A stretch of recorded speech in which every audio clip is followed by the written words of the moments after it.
Hello friend, happy new year to all. নতুন বছরে সকাল সকাল একদম ব্রেকফাস্ট করে গরমা গরম লুচি দিয়ে আমি রেডি হয়ে নিয়েছি। খুব সুন্দর করে যাব একটা দারুণ মুভি দেখতে, কারণ অনেক দিন হলো মুভি দেখতে যাই না, আর পরীক্ষাও চলছিল তাই যাওয়া হয়নি। তো একদম আমি দেরি না করে চলে এসেছি। কি পোস্টার দেখে তো বুঝে গেছো? হ্যাঁ, খাদানি দেখতে এসেছি অবশ্যই। গীতাঞ্জলিতে চলে এসেছি। তো দেবদার কামব্যাক তো দেখতেই হবে।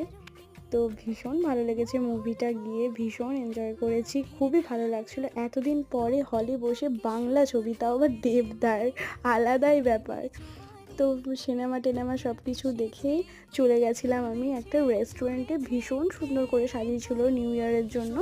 সেখানে গিয়ে একটু খাওয়া দাওয়া করলাম, নতুন বছর একটু ভালোভাবে তো কাটাতেই হবে। তো খাওয়া দাওয়া করে চলে এলাম বাড়ি। তো আজকের মতো একটু টাটা, বাই বাই। নতুন বছর সবাই